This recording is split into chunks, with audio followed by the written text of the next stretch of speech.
quarantine tweet said during the hashtag quarantine, a pianist in Barcelona went to his balcony to play a song for his neighborhood. After he started, a sax player in the building next door joined him. Hashtag coronavirus updates. And this one by Hamza says, most painful picture I saw on the internet. May Almighty have mercy on us. And this is a picture of a kid who has been masked from head to toe, and he is preventing himself essentially from getting the virus. And let me just take two more. Hiban tweet, he said at least dinosaurs died by a cool big meteor, not some dumb virus whose name sounds like a car by Toyota. Hashtag coronavirus updates. We do have to find the humor in the midst of the crisis, but that's how we end the news. Before we go, a look at our top stories. Confanoche Teaching Hospital takes a big hit as coronavirus outbreak forces suspension of OPD services, and Ghana Tourism projects 25% revenue loss following the COVID-19 outbreak. For more news, log on to myjoyonline.com. I'm Barbara Kumson. Have a good afternoon.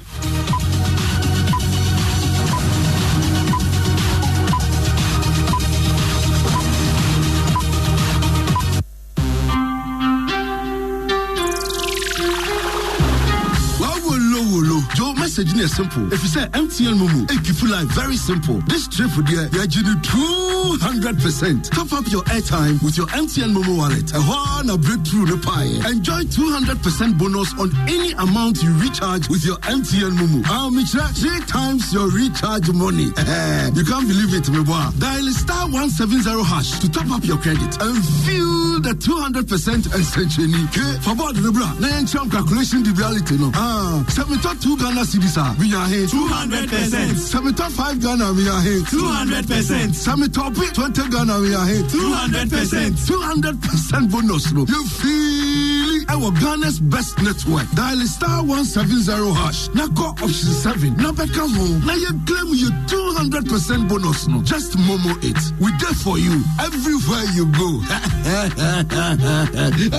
Terms and conditions apply. It's a new day. Are you ready to make a change? A new partner to journey your way, to explore the things you never imagined. You're ahead of the race. Service committed to you. A partner for life, yeah. Come back, we'll go the distance with you. No matter the problem, we'll brighten your day. Your life now. Cowbank, forward together. Cowbank, forward together.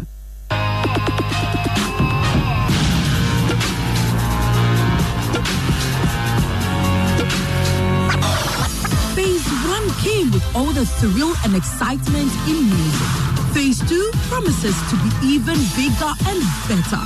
5 of these talents must qualify to the next stage of the Prime Studio competition. These contestants must battle it out in another 4 weeks to make it to the final round. Who joins the final round? Is it Kisses, Melissa, Kwame T, Tisha, TM Music, Shatia Single, Hobby G, Akenzi Teller, Stranger, or Mickey J?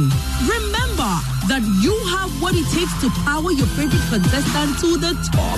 Vote for your favorite contestant by testing PS, followed by the name of your favorite contestant to the short code 1903 to increase your chances of making it to the final round. Watch Prime Studio this and every Saturday at 8 p.m. only on Short Prime.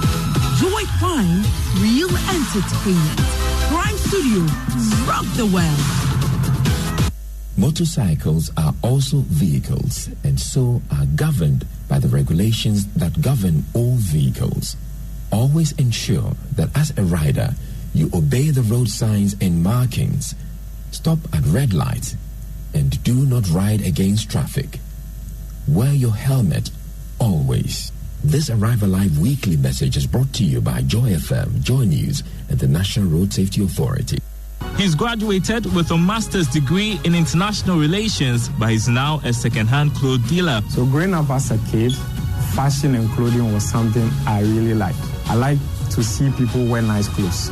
This Wednesday on the Joy Business Van, We are at Accra Fashion to meet Kofi Avinu, who is changing perception about second-hand clothing and helping cut down on waste produced by the fashion industry. My job is to go bring you the clothes, put a little fee on it. When you want it, you buy online and we deliver to you. It just makes more sense for people to spend less on clothes that would take a long time to wear out than to go buy something very expensive that would take a very short time. Giving clothing a second life. The Joy Business Van on TV, radio, online, and on ground. It is powered by Joy Business and supported by EcoBank, the Pan-African Bank.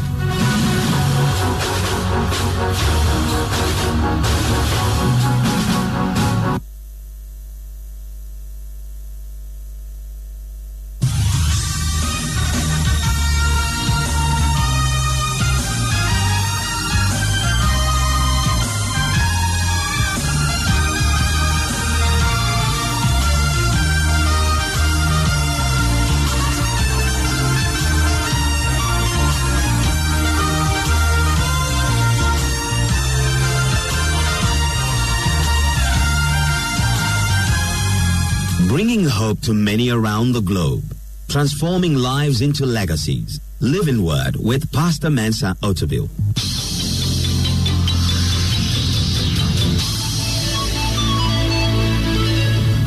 And now, today's word. All right. What are the components of relevant knowledge? It's training and education. That's number one. You've got to get some training and education. You've got to go to school. Now, I know getting a university degree is good, and I know some of you, all you want is, I just want a university degree. I just want to go to university. But going to university, as great as it is, it should help you develop your strength. Not earn a degree, develop your strength. Otherwise, you can go to university and still be unemployed. The second factor that influences relevant knowledge is the people who have most influenced you. Because you have to choose the people who influence you based on your talent and the skills you want to build. If I want to be a preacher, I have to get preachers who are my role models, who will influence me by the way they present their messages, by the way they preach, by their lives, character, etc., etc. Third is experiences that have shaped your life. These are all very important. I don't want to go too much into that. And significant lessons you have learned. The third factor that helps in turning talent into strength is developed skill. Developed skill. What do I mean by developed skill? Developed skill is formalized steps of an activity. Now, you now have a routine for guaranteeing that shining moment. And that's what the gentleman meant by he would pick 8,000 jokes and not get one. So, you have to develop into a formalized steps. Three things. You have to gain mastery. You have to be able to repeat your sterling performances. And you have to be able to act intuitively. I don't want to go too far into that. Get my book, Pathway to Success. I cover some of these in more detail there. But you have to learn to act intuitively. Now, what do I mean by act intuitively? It means that you can get to the point where you can almost subconsciously reproduce your success. Or you reproduce a particular strain of activity. You do it. It's almost like you do it all the time. And it never fails. By that time, you can say this has become a strength. So this is my mathematical equation for what a strength is. A strength equals talent plus knowledge. Remember, the knowledge is relevant knowledge plus skill. Strength equals talent plus knowledge plus skill. Talent is not enough. Knowledge is not enough. Skill is not enough. The three must work together. So before we close for today, we'll walk through one case study. This is case study number 1, and we're going to look at David turning talent into strength. Turning talent into strength. We're going to see how he did it and how these factors played into the life of David. We'll read a couple of scriptures. 1 Samuel chapter 17, verse 34 to 36. But David said to Saul, your servant used to keep his father's sheep. And when a lion or a bear came and took a lamb out of the flock, I went out after it and struck it and delivered the lamb from its mouth. And when it arose against me, I caught it by its beard and struck and killed it. Your servant has killed both lion and bear, and this uncircumcised Philistine will be like one of them, seeing he has defied the armies of the living God. Then verse 36. So Saul clothed David with his armor, and he put a bronze helmet on his head. He also clothed him with a coat of mail. David fastened his sword to his armor and tried to walk, for he had not tested them. And David said to Saul, I cannot walk with these, for I have not tested them. So David took them off. Verse 40. Then David took his staff in his hand, and he chose for himself 5 smooth stones from the brook, and put them in a shepherd's bag and a pouch which he had, and his sling was in his hand, and he drew near to the Philistine. Verse 15. So David prevailed over the Philistine with a sling and a stone, and struck the Philistine and killed him, but there was no sword in the hand of David. It's one of my really favorite verses. David prevailed over the Philistine with a sling and with a stone, and struck the Philistine and killed him, but there was no sword in the hand of David. Just that reminder that he achieved this without a sword. Why is that important? Because everybody thinks the only way you can bring down Goliath is with a sword. But David's brain works differently. David says, I can solve this problem with another set of tools. I don't have to use the tools everybody uses. I can do it in another way. And he used a different set of tools, and he solved the problem. And there was no sword in his hand. Some of you have no sword in your hand. All you have is a sling and stone. And you look at everybody, and everybody has a sword trying to solve the problem. And you look at what you have, and you say, maybe I should also go and get what they have. But David didn't abandon what he had. He took what he had, and he got that problem called Goliath solved. All right, so let's pick a few things. So let's look at what David had. What were the talent, the predominant thoughts, the feelings, the behavior? What did David have?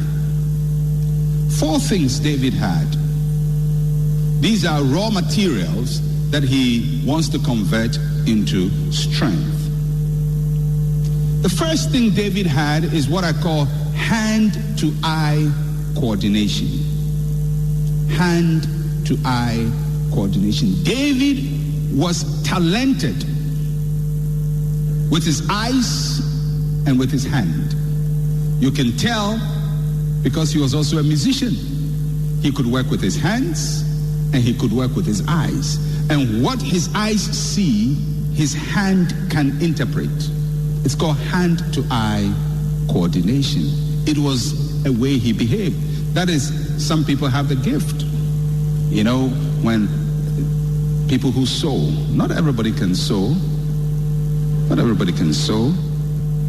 That's why not every doctor can become a surgeon, because not everybody can pick items without their hands shaking. And as simple as it is to pick items, believe you me, there are people who can see an item, and anytime they pick it, their hand will go to the wrong thing. It will hit the table and say, this hand. It's hand-to-eye coordinate. They don't have it. Their hand can't coordinate with the eye. There's a gap somewhere. It doesn't mean they're not good, but they don't have hand-to-eye coordination. David had that. It's a natural ability he had. He could coordinate his eyes and his hand very well. The second thing that David had, and this one is intangible, it's not something you can really see, is that David had passion for his sheep. Passion for sheep. You say, is that a talent? Yes. Why? Because it's a recurrent pattern. If you look through the life of David and you look at the many times, the first time we heard about David, when Samuel comes to the house of Jesse, the Bible says David was with the sheep. And they went to bring him from the sheep. And even when he went to Saul's house to go and play music, the Bible says he would still go back to his sheep. From the palace, he would still go back to the sheep. And the day he went to fight Goliath, the Bible says he left his sheep with the keeper. And he, from his own testimony, was ready to risk his life for sheep. Now, anybody who is that passionate has a certain aptitude to life. Not everybody would go and defend a sheep if a lion comes. A lot of shepherds will run away. So David has hand-to-eye coordination, and he is passionate about the things committed to him, the sheep. Now, you say, are these talents? Yes. It's a recurrent pattern in his life. The third thing David had is that he had a simple tool, a sling and a stone. And the fourth thing he had, something all of us have, a lot of time. So these are the things David has. He has good hand-to-eye coordination. He can coordinate well. Secondly, he has passion for the sheep. Thirdly, he has a toy in his hand called a sling and a stone. And fourthly, he's in the wilderness and there's nobody there to converse with, and he has a lot of time. What does he do? He has to now convert all of these four into something formidable. His natural aptitude to coordinate things with his eyes and his hand, his passion about things that are committed to him, the tool in his hand, and time. These four separated are useless. What is a sling and a stone?